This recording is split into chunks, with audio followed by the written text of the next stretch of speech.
Welcome to Vaxi Talk, the Vaxilife podcast with Ness Imperial Lim and Ralph Waldo Lim. Join us on a thrilling journey into the world of pets' health, where we uncover the latest and most essential information to ensure your furry companions live their happiest and healthiest lives. Ness and Ralph are on a mission to bring you the most up-to-date insights, expert advice, and heartwarming stories about our beloved animal friends. Whether it's discussing the newest vaccines and preventive care measures, exploring the benefits of holistic approaches to pet health, or examining breakthrough treatments for common pet ailments, we leave no stone unturned. This is Vaxi Talk, the Vaxilife podcast, Here are your hosts, Ness Imperial Lim and Ralph Waldo Lim. with our special guest vet, Dr. Ara Vertusho.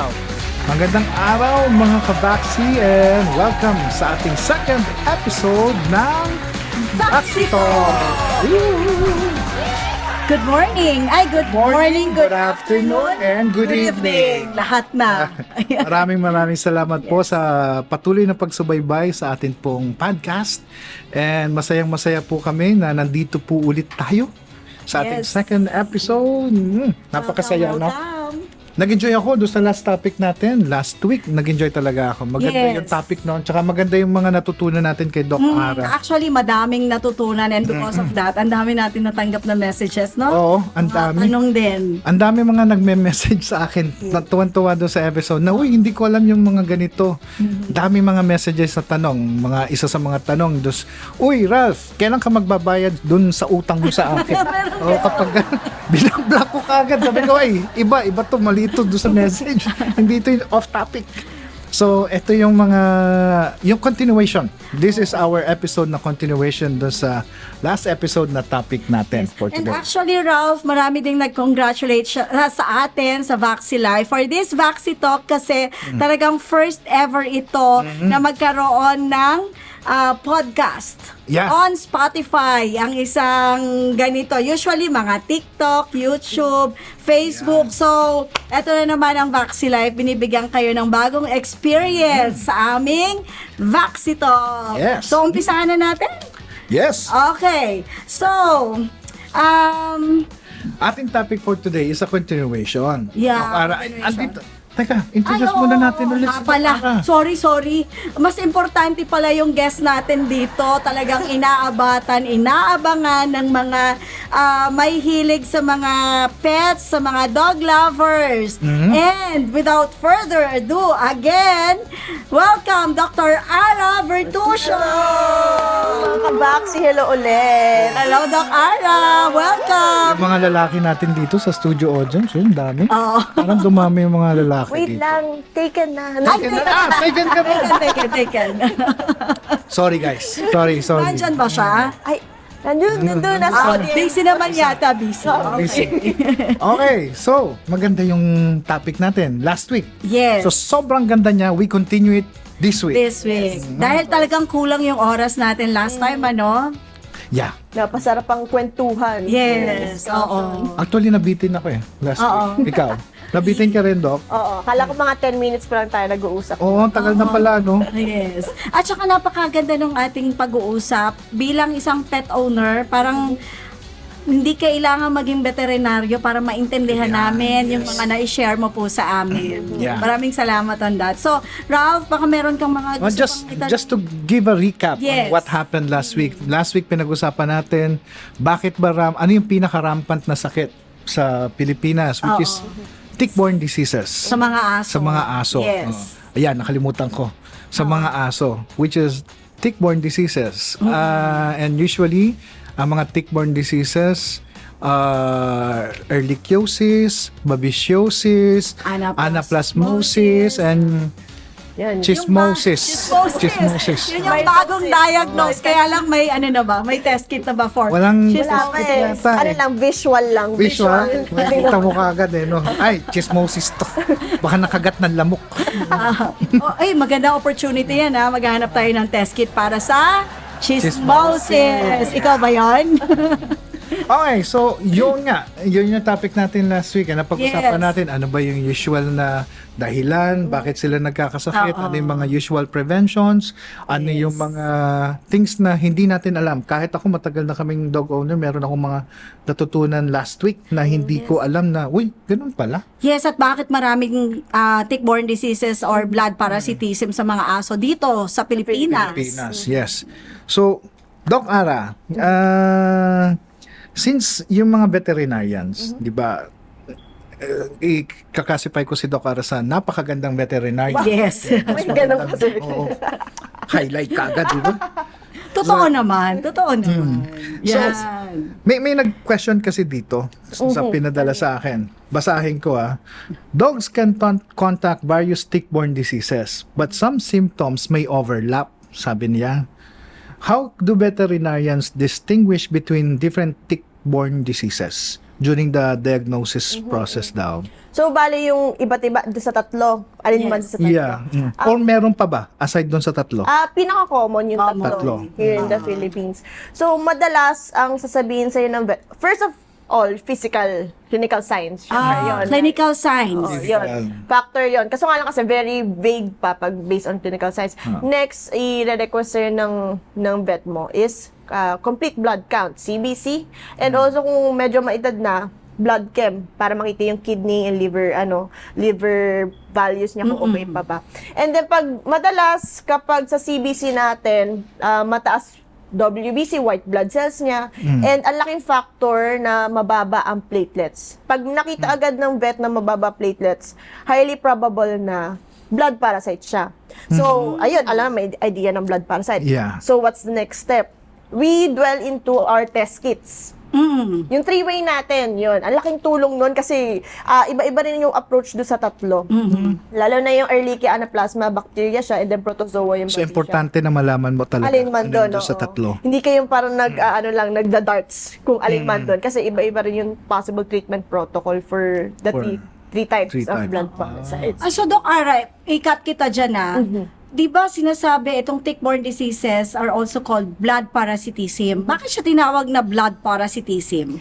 Kasi nakikita sila sa dugo. Lalo, okay. ayun, kaya blood parasites kasi doon siya makikita. Lalo na yung mga, natin, let's say, sa yung babisya natin, Yes. doon sila nag-stay. And yung Ehrlichia anaplasma, intracellular, so sa loob ng cell makikita siya. So microscopic. So ang mahirap pa kasi pag ganung way. Before kasi ganun, parang magba-blood smear ka, tapos titingnan mo sa blood. Ang hirap, ang liit-liit doon.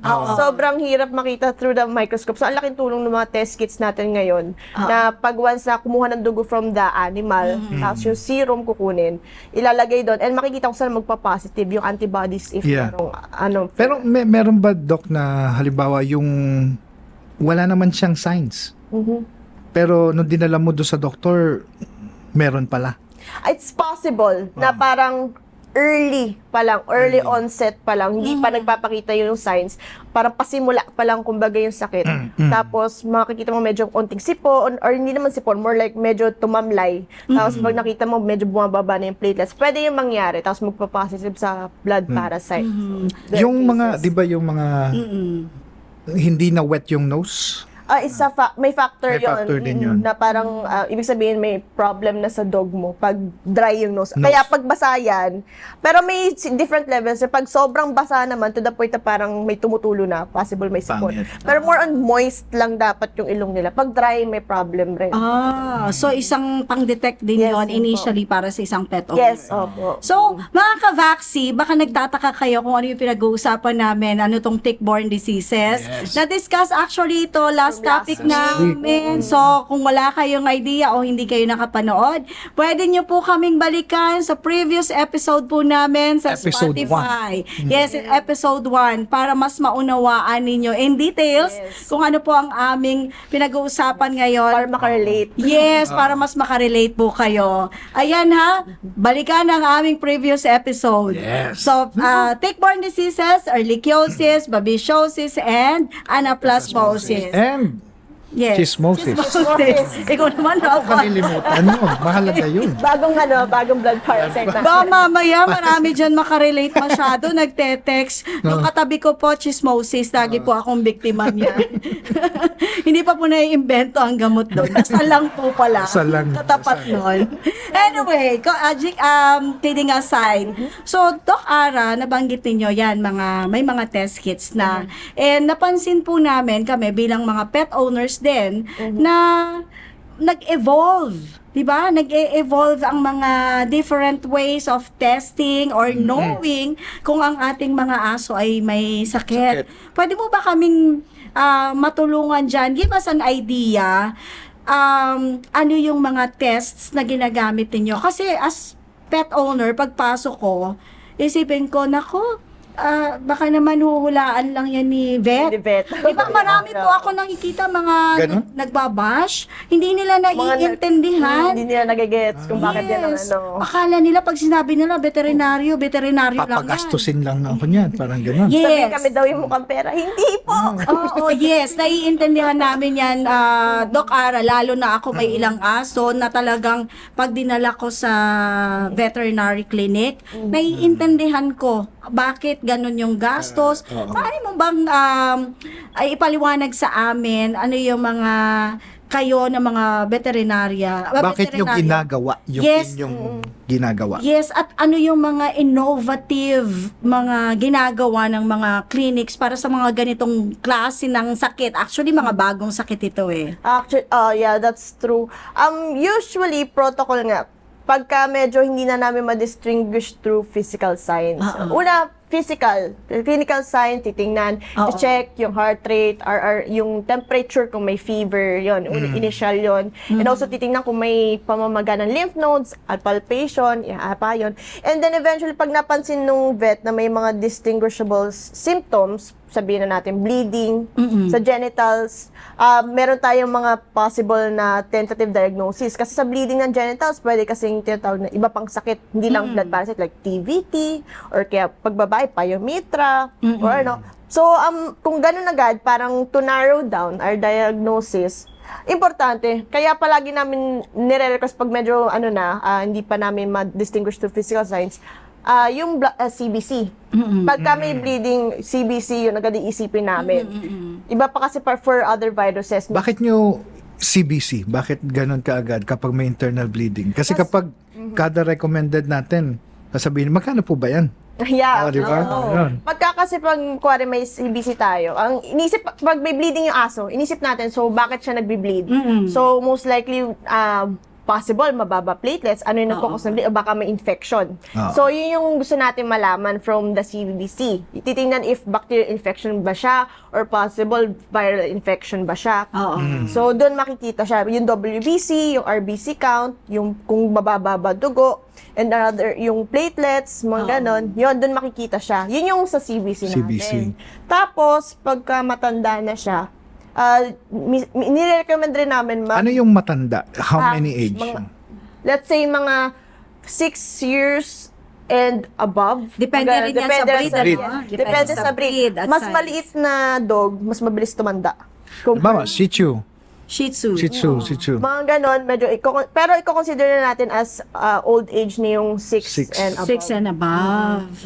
Okay. Pagka ganun. Tapos, pagka 6 and above, nire-recommend namin mag-blood chem na rin. Every visit? Once a year? Or Hindi naman once a year. Pagka kuwari, may problem na kuwari yung sa bleeding natin, sa kuwari, for hinala natin for blood parasite, or for any other problem. Kasi prone na sila sa mga kidney, liver problems. Okay. Minsan kasi yung pag-bleed rin ng genitals ng male dog na senior, pwede rin kasing UTR or stones. So, iba pa. So, pwede rin sa babae? Lalaki. Sa lalaki. So, yung babae? Sa babae, yung konti. pwede rin ang pag-bleeding sa genitals nila, pwede rin pyometra, yung infection sa uterus. So, iba-iba rin. So, kailangan natin yung makita.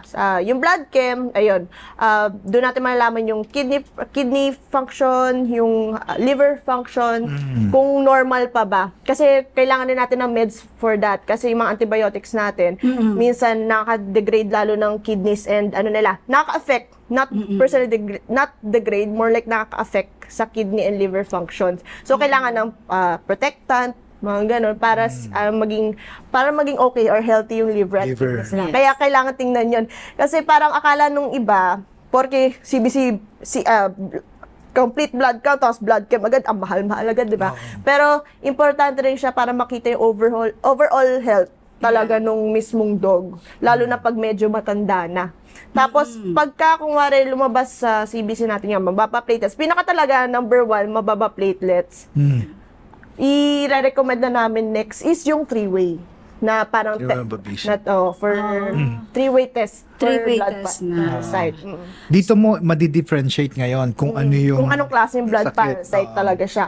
Oo. Pag pwede kasi mangyari doon sa tatlo, pwedeng isa, pwedeng dalawa, pwedeng bingo yung tatlo. bingo. Talaga. Oh. Yeah. Yun yung Kapag bingo, ting ting ting ting. lahat sila. So, Pagdadasal mo na lang ba yun? hindi naman. More on, mas Treatable marami pa rin sila. treatable. Okay. Pero yung survival rate niya kapag tatlo, is it mataas pa rin o mababa na yun? Depends sa dog. Meron kasi akong, may cases rin na kahit na nag-positive sa tatlo, okay pa naman yung aso. Lalo na kung nag-immunopet shield, no? Yeah. Oo. Siningit talaga. Tulong mga immune booster kung matibay-tibay yung dog. So, depende rin sa kung paano lumaban yung dog. May factor rin kasi. Pero isingit ko lang yan yung sinabi mo. Kasi akala ng iba, kapag nagba-vitamins yung aso nila, it's healthy.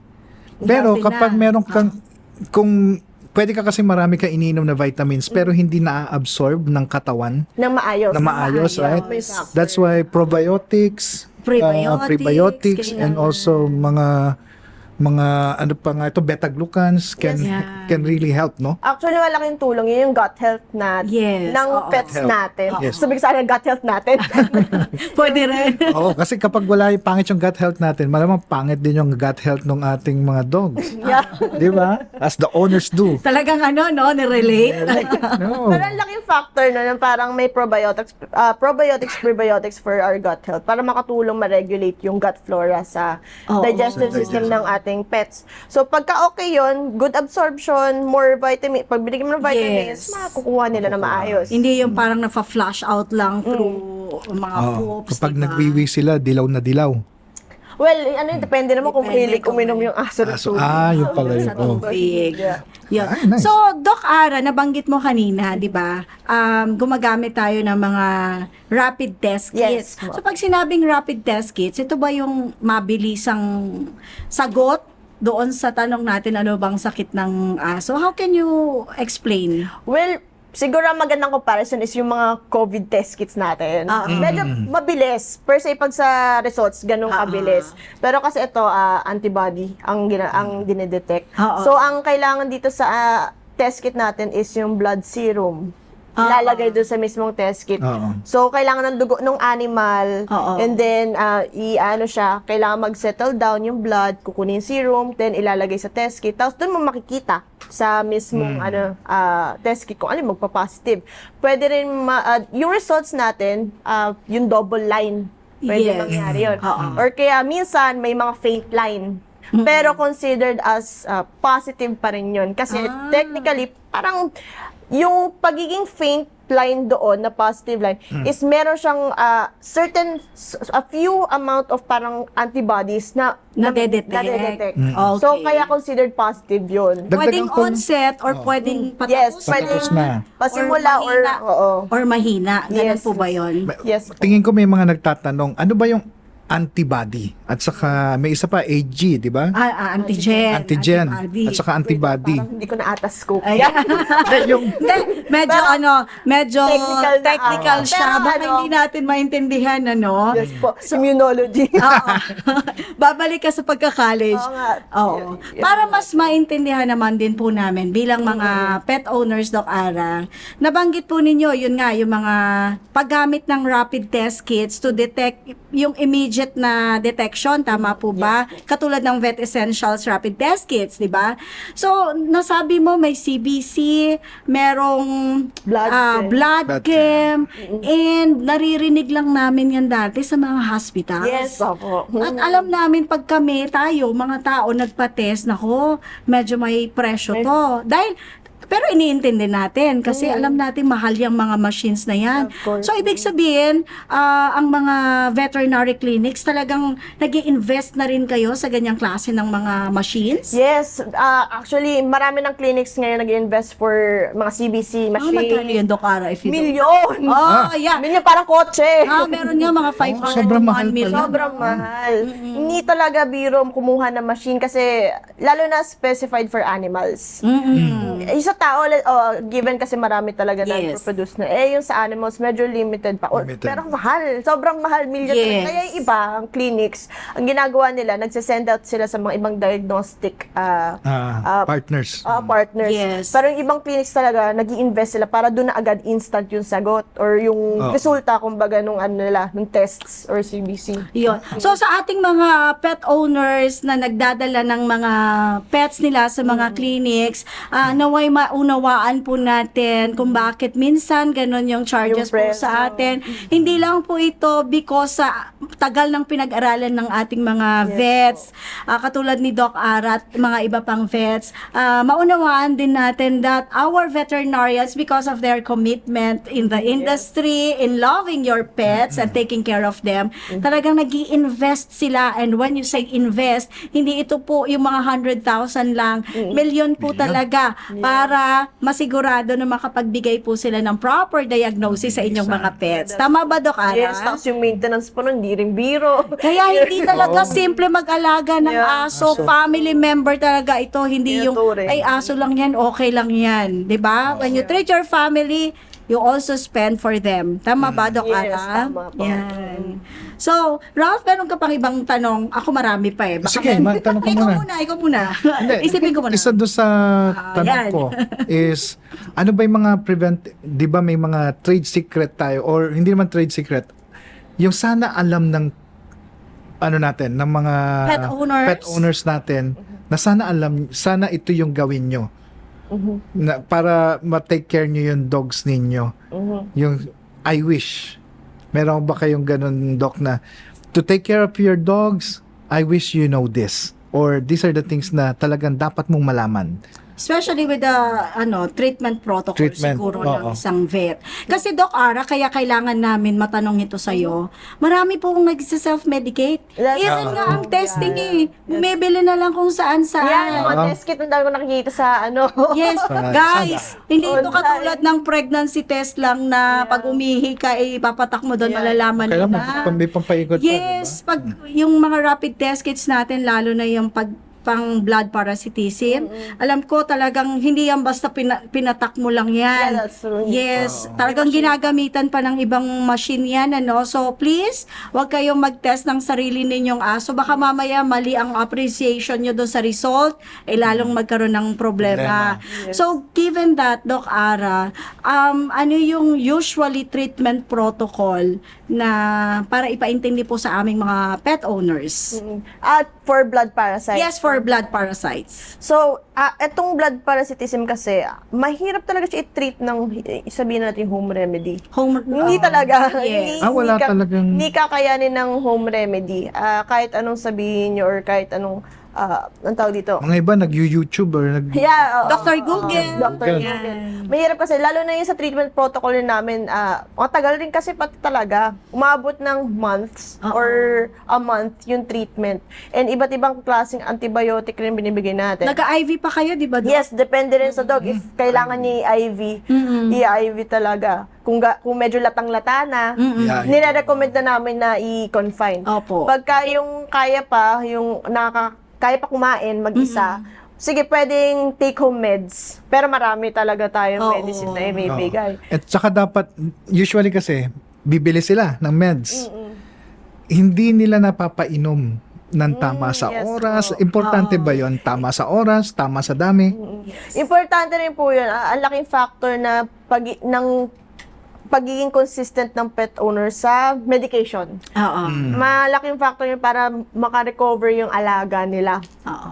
Pagka kung wari, hindi kayo naging consistent for, let's say, a few days or naglapse ka, wala mangyayari, Tama, mahihirapan tama. rin yun. Parang, porke nakita mo nang umukay yung aso mo, tapos hindi mo tinuloy Oo, na sa Ayun pa. Yan, no. Usually, ang nagiging problema, inuwi na namin, binigyan nyo kami ng reseta. Yung bang, pag gumaling, pag sa tingin namin, ang lakas-lakas na siya, Yeah. tumatakbo na ulit, kumakahol na ulit, tinitigil na, hindi Tayo na. tuloy. Which is hindi dapat. Kailangan talaga mag-stick kayo sa certain duration. Lalo na binigay sa inyo. antibiotics, Yes, sa ano? Kahit antibiotics. magaling na siya ang Kahit tingnan. mukha lang magaling, siguro nakaregain ng onting energy. Yes. Pero pagka tinigil mo yan, magugut ka kinabukasan, baka biglang latang-lata na ulit. Oo. So, kailangan, Relapse ba tawag doon sa ganun? Hindi naman. more on relapse. More like parang nagkaroon lang ng epekto yung gamot, kaya naging okay. Pero hindi pa entirely natatanggal yung blood Oo. parasite natin or na-eliminate or yun, na-cure kumbaga. Delikado ba yun, Doc? Yung tinigil mo, tapos nakita mo nanghina ulit, papainumin mo ulit, tapos nakita mo gumaling, tinigil mo. Para no, May sayang ganun. naman yung reseta namin. Oo. Pero kailangan Sayang ang pinambili. sayang diba, pinambili, sayang yung effort na siya, tinriway siya, ginanon, tapos hindi kayo consistent pagbigay. Magbigay. Oo. Mas maganda pa rin na tuloy-tuloy. Panindigan Panindigan na. dapat. Panindigan na. Yun talaga dapat. Stick to the treatment plan. And trust the process. Ayun, Yun talaga. trust the process. Kasi minsan kapag masyadong mahal na yung process, tinitigil na eh. Yung iba, hindi natin masisi, yung iba talagang may financial constraints. Oo. Yun. So, yan. So, Doc Ara, ikaw may tanong ba about yung kanina yung pinag-uusapan natin about ehrlichiosis and babesiosis? Talagang well-known siya dito. Yeah.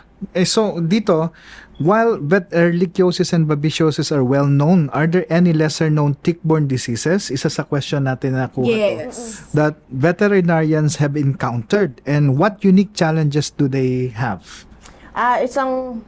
Hindi ko alam if meron ng case dito sa Philippines, pero meron tayong mga tinatawag na parang Lyme disease. Oo. O kaya yung Rocky Mountain Spotted Fever. Yung mga yan sa nakukuha, yung Lyme disease. Nag-nosebleed ako doon. Ang medyo mahal. Kaya hindi ko tinanong yung Fever dulo lang po eh. naintindihan ko, Doc Ara. At ako rin minsan nalilimutan ko ba't nababaliktad ko. Pero ayun, more ticks pa rin talaga. Marami sa kasi, ganun ang din. ticks kasi natin para siyang melting pot of diseases. Kasi iba't ibang, sabihin natin, iba't ibang animal, ilang dogs kinagatan niya, kinuha Oo. ng dugo, isa baka may sakit. So, naghahalo-halo na, marami silang Oo. nila. And pwede rin tayong mahawa nun. Yun, So pwede yung mo dalawang transfer. sinabi mo, doon pa rin nanggagaling. Yes, from ticks pa rin siya. And Okay. pwede rin mahawa ang tao doon sa mga Talaga?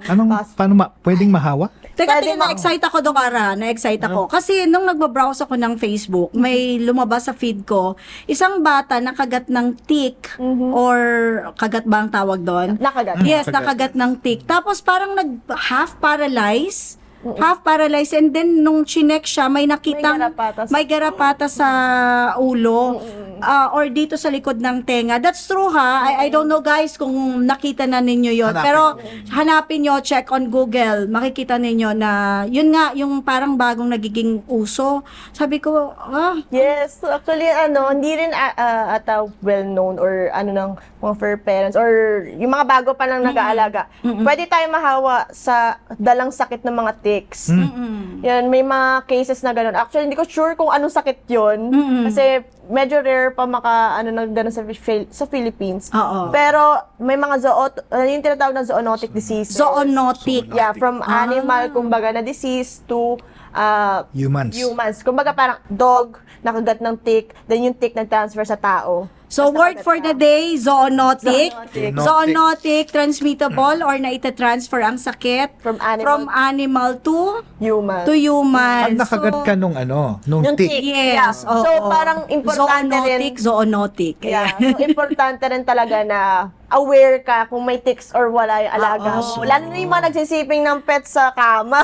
Oo. So, ang pag-aalaga ng pets, hindi lang sila pinapabanguhan para hindi sila magkasakit. It will also, using those preventive care, can also protect us Yes. sa mga may-ari sa mga aso. Hindi lang sa kanila, pati sa atin. Sa atin. O guys, susunod.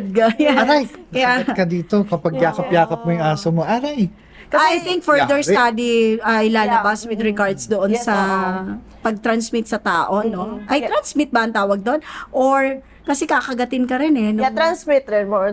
Transmit rin yung term. So, yung aso na nakagat niya, meron na siyang sakit. Yes, kung kuwari yung aso na Oo. may sakit, sabihin natin yung possible Lyme disease, yung tick na yun, edi kuha niya yung dugo ng aso.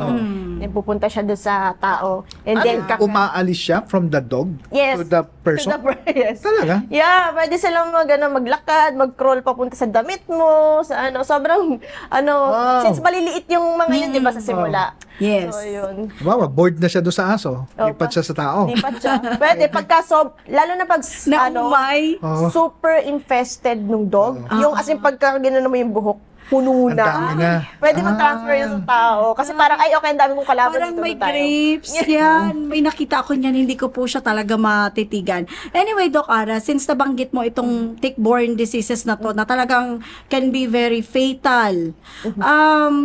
Before, sa previous episode natin, nabanggit natin yung treatment protocol ninyo, no? Pwede bang banggitin natin ng mas detalyado ano yung treatment para sa, say, Ehrlichia or babesiosis? Yeah. Ayan, for our treatment, usually, meron tayong mga set of antibiotics na binibigay. And madalas kong binibigay talaga, doxycycline. Ay, magko-commercial ako. Ayan. Hindi ako prepared. Ay, ata naman. Ayan. Na-prepare Ayan, pa yan. doxycycline. Ayan. Oo, madalas yan, lalo na pagkakuwari positive sa Ehrlichia or Anaplasma, since pareho silang bacteria. Yan, doxycycline. Doxycycline. Ayan, meron kaming 25 milligrams at 50 milligrams. Diba, Doc Ara? Yes. Hindi lang kayo basta magbibigay ng doxy, titingnan pa kung ilang milligrams at Yes. ilang kilo ang Yung dose. aso. And then so, pagka- doxy 25 and 50. Pagka di na yun nag-work, enro. Enro naman. Ayan, may enro din kami. Pagka may, Pag hindi na to nagwo-work, pagka kumari, yan na yung treatment mo for a whole month. And then, mataas pa rin WBC, ganun ganyan. And hindi lang basta yung hindi lang basta blood parasite, possible rin baka may other infection yung dog. Cross-infection ba ang tawag doon? More Or on combination na. Parang kuwari may other infection pa siya. parang relationship, it's complicated. Pwede gano'n. Pag it's complicated na or marami ng bacteria, hindi na kaya ng doxycycline, mag-switch tayo to another antibiotic. So, depende pa rin sa case nung dog. Kasi meron akong ganong patient na parang na-treat na namin ng doxy for 30 days. Yeah. Pero mataas pa rin ang WBC niya. And may other infection din siya. Parang may case ng pyometra rin. Infection sa uterus. So, sabi, na-discuss namin, parang pwedeng i-enro na lang siya, i-switch ng enrofloxacin. I see. So, Doc Ara, para sa kaalaman din ng ating mga viewers, na mga pet owners, guys, antibiotics po ito. Yes. Hindi yan binibili Hindi yan basta-basta. online. Online, yes. Oo. May mabibili man kayo ng iba't ibang tatak, pero it's not safe na magbigay ng hindi antibiotics kahit may reseta. Ay kahit na kailangan galing sa veterinaryo Yes. ninyo ang reseta. Prescribed talaga siya. Like, strictly, kailangan may prescription ka sa ganyan. Hindi yan yung parang candy lang. Oo. Kasi, Saka tamang dosage. yan tamang dosage. Dosage. Hindi kasi yung basta parang nakita mo lang dyan nakasulat sa Kasi minsan iniiba rin ng vet yung depende sa kailangan ng dog. Oo. So again, hindi lang ito, Doc Ara, depende sa weight o depende sa Yes, hindi sa lang. breed. Depende rin ito sa estado ng aso Yes, sa state at ng the dog. time na chinek po ninyo. Yes po, opo. Laking factor yun. And also, aside from antibiotics, pagka kuwari take home meds, bibigay rin ng supplements. Oo. Pampatibay, kumbaga, lalo na pag ang case ng blood parasite, mababa platelets, anemic, mga ganun. Ito, madalas ko itong piniprescribe talaga, Thrombocure. Ayan, Okay na? Thrombocure. Thrombocure. Mamaya ko na ilalabas. Ayan. Hindi ako masyadong handa. Hindi. Ayan, Ayan nga po. Thrombocure. Yan. Pero madalas ko nga siyang piniprescribe sa mga patients kung ganun. And merong cases rin, yun nga, yung mga other vets, pagka mababa talaga ang blood nung dog or RBC niya, mini-maintenance o pinapatagal talagang binibigay siya. Bakit siya yung piniprescribe mo, Doc, yung Thrombocure? Ano yung nakikita mo na difference sa kanya? Kasi parang kumbaga pagka mababa platelets mo, tapos anemic pa yung aso, kaysa parang another additional medicine. And may flavor rin siya na okay siya. Kasi ang hirap nung iba, pagka kumari iron lang, hiwalay. Iron ng aso, ang hirap painom. So, ayan, at least all-in-one na. So, yan na yung mismong supplement niya. Yes. Magandang okay na supplement siya. And I heard, Doc Ara, comparing to other mga may Carica papaya, this one, may clinical study na siya talaga. Not only the Carica papaya, kasi yung Carica papaya, given na siya eh. Yeah, Meron ng study may talaga study yan na makakapagpataas ng Platelets. Pero, this Thrombocure, meron na siya talagang study. I think na-discuss yan before nung isang magiting nating veterinarian, si Doc Adrian Ibanez. Yes, last VPAP. VPAP. Yes, siya yung nag-present ng clinical or field study and laboratory study ng mismong produkto, hindi lang ng Carica papaya. Yes, So, napakahalaga because it's a combination actually of all the components and what it can do to your pets na merong sakit na, anemic, may ang hirap talaga. Hindi, thrombolytic. Basta may masa. Thrombocytopenia. Ayan. So, meron tayong mga pang-supplement kapag may mga And then after nyan, may kasunod pa na bibigay. Yeah, actually, yung mga medyo mahina kumain, appetite booster o kaya yung mga vitamins pa. Yes. Ayun, Immunopet Shield, isa pa Yes. yan, magandang Immunopet klaseng Shield. supplement natin. Kasi all-in-one. All-in-one din. All-in-one na siya. May immune booster, tapos yung appetite, and also multivitamins na siya. Kaya parang hindi na malulunod sa gamot yung aso. Ito, pwede rin daw to sa lactating Yes, dogs. this one for lactating dogs and for puppies. Balik tayo, Doc Ara, dito sa Thrombocure kasi may nagtanong din sa amin dati. Actually, some veterinarians nag-ask din sila. Ang tanong nila, kung nag-enro at doxycycline habang may sakit, Kung pwede isabay. kung pwedeng isabay siya, pwede ba siyang isabay o mayroon, anong kailangan gawin? Ang usual kong ginagawa is, kahit before mag-eat yung dog, parang ginagawa ko yung supplements muna, yun muna ibibigay, tapos kakain yung dog, saka mag-antibiotic. Kasi ang goal ko, pagka once nag-antibiotic sila, may laman yung tiyan. Tama. So, yun yung yun yung sa treatment plan ko. Yes. Usually, kapag antibiotics natin, basta may food before drinking Masakit it, siya kasi sa masakit tiyan sa tiyan.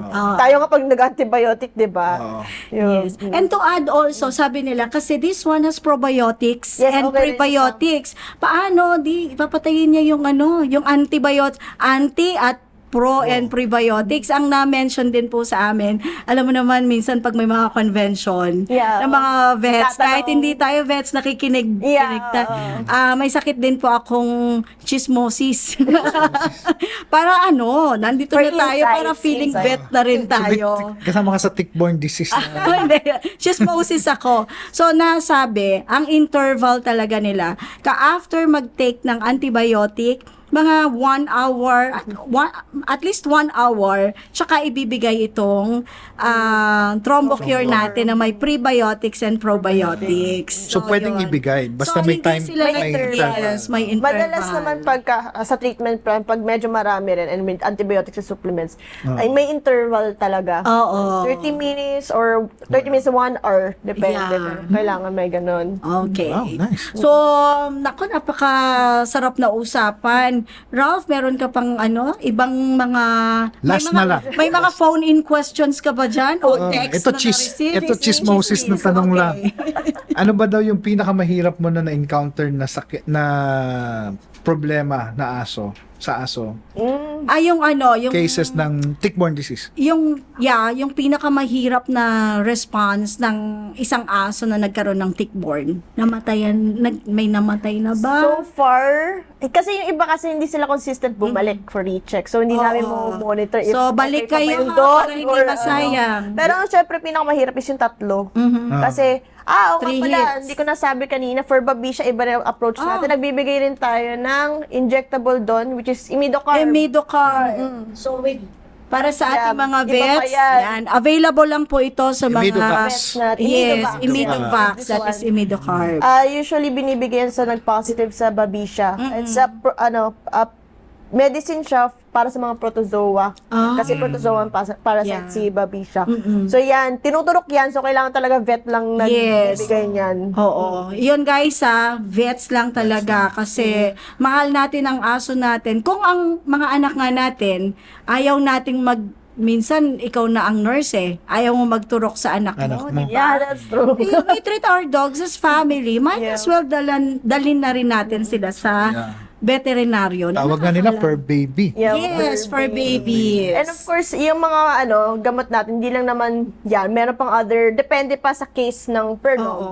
If may kidney problem, liver problem, kailangan ng liver protectant, kidney protectant. So it's still a case-to-case basis. Never a one-size-fits-all na treatment protocol. Oo. Siguro similar yung gamot na ginagamit, pero hindi pa rin palaging same. Same. Oo. Yun lang, note to for parents out there na nanonood. So, we're running out of time. Yeah, Yeah, before my last question to Doc Ara, meron ka pa bang Wala gusto na, mong okay na sabihin? Okay, so Doc Ara, syempre, pet owner ako. Yes. Magagastos yung mga aso ko talaga Lalo na yung English Bulldog ko. Oo. Lakas laki-laki. kumain. Ang kulit-kulit. Oo. Kaya ngayon si Ralph nagbabawas na yan ang pang-buffet niya. Kasi Oo. Binibigay na buffet kumain yung Ang English mahal ng Bulldog. pagkain nila. laki pa man din nila. Yes. So, Doc Ara, being a veterinarian, what advice would you give us, pet owners, who may have concerns about tick-borne diseases, but we are unsure about the appropriate steps to take in protecting our dog's health? So, still, like from the previous episode, preventive care. pa rin. Preventive Prevention care. is still better than cure. So, habang tuta pa lang sila, nagpapabakuna pa lang kayo sa tuta nyo, ask your vets kung anong pwede nila ma-recommend na, let's say, supplements. I would say, okay na rin yung Immunopet Immunopet Shield Shield, pampataas for ng immune system system. nila, appetite booster, and multivitamins na Yes. good for maintenance na. Yes. And also, yung vaccines, kailangan kumpleto. Kahit na hindi naman yung vaccines natin hindi for blood parasites, pero still kasama pa rin prevention yun. pa Prevention rin. pa rin yun. Yes. And also yung mga tick and flea preventives natin, yung mga monthly tick and flea preventives like kuwari Simparica Trio, mga ganon. Ask your vets about it, kung pwede na ba yung dogs nyo for that, and kung ano yung mga pwede. Kasi marami naman tayo dyan sa market na iba't ibang klase. So, ayun, more on preventive care talaga. Do your research. As a fur parent, please do your research before kayo kumuha ng dogs. Ng pets, Tama. per se. Yes. May mga breeds ba na very susceptible sa ganong sakit? Actually, wala. Lahat ng dogs susceptible. Magkakatik at magkakatik yan. Kahit anong breed yan. Kahit pinakamahal na breed yan. Wala, magkakagarapata pa rin yan. So, ayun Doc Ara, ang daming natutunan namin. Lessons. Again, lessons, mas detalyado kumpara dun sa ating napag-usapan last week. So, Doc Ara, as a pet owner, maraming salamat po sa inyo. Sa mga katulad ninyong vets na walang sawang sumasagot, kahit pa sa social media yan, hindi ipinagdadamot ang karunungan na pwede niyong i-share sa amin. And tayo naman guys, being responsible pet owners, Yes. isang tawag, isang visit sa ating mga vets ang napakahalaga para sa ating mga pet owners. At para naman sa ating mga ka-vaccine, Yeah. Yes. sa ating mga vets, mga clients natin ng mga vets nationwide, Yes. when you think of vaccine, meron na po kaming ma-offer sa inyo na from detection Complete to line. medication to supplementation. Chismis, marami din po kami galing kay Sir Ralph. Sa akin yung chismosis. Sa Yun. kanya ang mga tanong sa chismosis. So, Doc Ara, Would you like to promote anything? yes. Ayun po, I would like to promote yung clinic namin sa Santa Rosa as a co-owner, ang Penta Veterinaria Animal Clinic. Ayun, sa Makabling, Santa Rosa, Yes. Laguna. Ayan, punta po kayo. Pa-check up na po kayo ng mga Anong araw ka Yes, nandyan, Doc? check up na. Usually kada Sunday. Pagka Sunday. Sunday, tuwing bisita. May oras ba yung punta mo dyan? O Pwede by appointment. by appointment? i-request nyo. Ay, Oh, pwede mag-request pala. appointment na. Appointment pwede. Ay, nice. So guys, take your vet's advices all the time. Laging andyan ang vets for us. Yes. So, Huwag mahihiyang magtanong. tanong. Okay, maraming salamat Doc Ara for your time and sa uulitin. Yes po. I'm sure marami na naman kami marireceive na messages. Maraming nagtatanong kung pwede daw gawin natin regular si Doc. Wow, regularization. Mapag-uusapan niya. Kasi maraming mga guys na followers na Oo. saka yung mga ka-boys natin dito, ang dami nagre-request. Si Doc Ara kasi ay nagiging ano na siya, most of her followers are not only pet owners but also mga future veterinarians. I saw in Pet Expo, ang daming future vets na. Mga vet students. Yes. So, So you inspire other people, no? Yes, oo daw. Oo daw. okay. So, kulang ang ating oras. Yes. Pero may mga susunod na araw pa. Yes. Yes, linggo. Linggo naman. Every week tayo. Every week. Okay. So, mga kabaksi, we'll see you next week again for another topic na magugustuhan po ninyo. Now, kung may mga topics po kayo na gusto po ninyong itackle namin, please post it po sa aming Facebook or sa amin pong mga messages nandiyan daw sa ilalim. So maganda pong topic na pwede po nating ma-discuss in the coming future.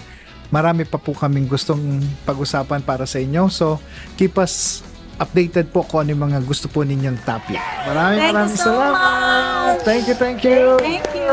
All right. This is Vaxi Talk with Ness and Ralph, the Vaxi Life podcast. Follow, like, and subscribe to stay updated with our new episodes.